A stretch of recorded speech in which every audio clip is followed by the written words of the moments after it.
HR online solution YouTube চ্যানেলে আপনাদের সকলকে স্বাগত জানাই। আজকের এই ভিডিওর মাধ্যমে আপনাদেরকে জানাবো যে এসআইআরের যে চূড়ান্ত তালিকা প্রকাশ হওয়ার ডেট কিন্তু পিছিয়ে গেছে। চূড়ান্ত তালিকা প্রকাশিত হবে 28শে ফেব্রুয়ারি। পশ্চিমবঙ্গের চূড়ান্ত তালিকা প্রকাশ হবে এবং শুনানির কাজ শেষ করা হবে শনিবারের মধ্যে, অর্থাৎ 14 তারিখের মধ্যে কিন্তু শুনানির কাজ কিন্তু শেষ করতে হবে। সুপ্রিম কোর্টের নির্দেশের জেরেই কিন্তু এই চূড়ান্ত ভোটার তালিকার প্রকাশে পিছিয়ে যাবে বলে জানিয়েছিল নির্বাচন কমিশন। এবং এখানে একটা জিনিস দেখা যায় যে পিছিয়ে যাওয়ার কারণটা আমি আগের ভিডিওতে আপনাদেরকে বলেছিলাম। অনেক বিধানসভা কেন্দ্র এমন আছে, অনেক জেলা এমন আছে যেখানে কিন্তু শুনানির কাজ কিন্তু এখনও শেষ হয়নি, এবং সেই শুনানির কাজ শেষ না হওয়ার কারণে এখনও কিন্তু সমস্ত কিছু তথ্য যাচাই করা সম্ভব হয়নি বা তথ্য আপলোড দেওয়া সম্ভব হয়নি। সেই কারণেই কিন্তু পশ্চিমবঙ্গ সরকারের তরফ থেকে কিন্তু সুপ্রিম কোর্টের যে কী করেছিল দ্বারস্থ হয়েছিল এবং সুপ্রিম কোর্ট এই নির্দেশ দিয়েছে। এই নির্দেশ দেওয়ার ফলে নির্বাচন কমিশন জানিয়েছে যে চূড়ান্ত তালিকা কিন্তু পেছোতে হবে। সেই মর্মে ডেট প্রকাশ করতে বলা হয়েছিল, সেই ডেট কিন্তু প্রকাশ করে দিয়েছে ইসিআই, অর্থাৎ নির্বাচন কমিশনের তরফ থেকে কিন্তু ডেট প্রকাশ করে দেওয়া হয়েছে। এই ডেটে বলা হয়েছে দেখুন যে আগামী 28শে ফেব্রুয়ারি পশ্চিমবঙ্গে এসআইআর পর্বের কিন্তু চূড়ান্ত তালিকা প্রকাশিত হবে। মঙ্গলবার এসআইআর এর নতুন সূচি প্রকাশ করে, অর্থাৎ নতুন যে কাজের সূচি আছে সেই কাজের সূচি কিন্তু প্রকাশ করা হলো।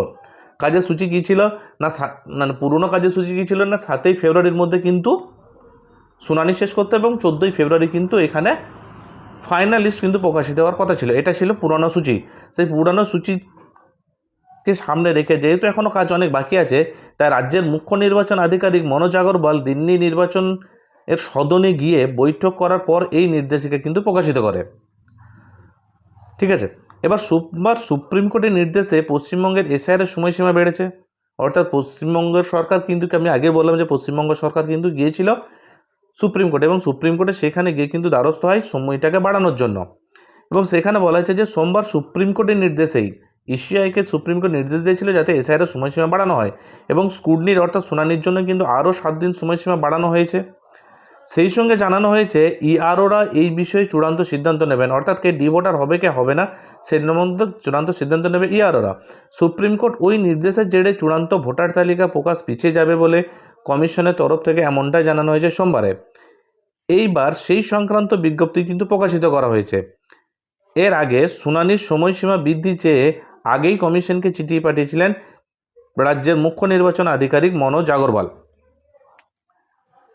এবং ইআরও এবং আইআরওরা যাতে নথি যাচাই সম্পূর্ণভাবে শেষ করে চূড়ান্ত সিদ্ধান্ত নিতে পারেন সেই কারণে কিন্তু একটা বাড়তি সময় দেওয়া হয়েছে বলে জানিয়েছে সুপ্রিম কোর্ট। সুপ্রিম কোর্টের এটাই নির্দেশ ছিল এবং আরও নির্দেশ ছিল মাইক্রো অবজারভারদের এই সিদ্ধান্ত নেওয়া কোনো অধিকার নেই। আমি আবারও বলছি দেখুন, ইআরওরা এবং আইআরওরা এরা যাতে সম্পূর্ণ তথ্যটি পুঙ্খানুপুঙ্খভাবে যাচাই করতে পারে তার জন্যই কিন্তু সুপ্রিম কোর্ট এই সোমবার রায় দিয়েছে এবং টাইম বাড়িয়েছে। এবং মাইক্রো অবজারভারদের সিদ্ধান্ত নেওয়ার কোনো অধিকার নেই এটাও কিন্তু জানিয়েছে সুপ্রিম কোর্ট।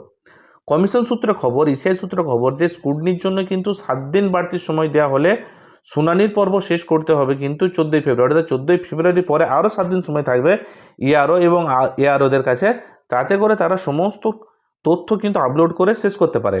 এবং স্কুটনি চলবে 21শে ফেব্রুয়ারি তারিখ পর্যন্ত কিন্তু স্কুটনি চলবে। ফলে কমিশনের আগেকার ঘোষণা অনুযায়ী, কমিশনের যে আগেকার ঘোষণা ছিল যে 14ই ফেব্রুয়ারি চূড়ান্ত তালিকা প্রকাশিত হওয়ার কথা থাকলেও তা কিন্তু একেবারেই সম্ভব নয়। তার জন্য অন্তত 21 তারিখ পর্যন্ত এমনি পিছিয়ে যেত টাইমটা, সেই কমিশনের তরফ থেকে আরও 1 সপ্তাহ কিন্তু বাড়িয়ে দিয়েছে। অর্থাৎ আমি আগের ভিডিওতে আমি আপনাদেরকে দেখিয়েছিলাম যে 21 তারিখ বেরোতে সম্ভাব্য একটা ছিল যে 21 তারিখ কিন্তু ফাইনালিস্ট বেরোতে পারে, সেক্ষেত্রে কিন্তু আরও 1 সপ্তাহ বাড়িয়ে 28শে ফেব্রুয়ারি করা হয়েছে।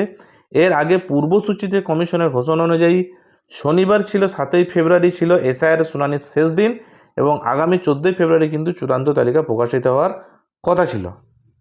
যেহেতু সেই মোতাবেক কিন্তু এখনও কাজ অনেক বাকি আছে, তাই সুপ্রিম কোর্টের তরফ থেকে কিন্তু এই নির্দেশ দেওয়া আছে এবং নির্দেশ মোতাবেক ইসিআই কিন্তু তা মেনে নিয়েছে। ব্যাস এতটাই তথ্য, এতটাই ইনফরমেশান আপনাদেরকে দেওয়া ছিল।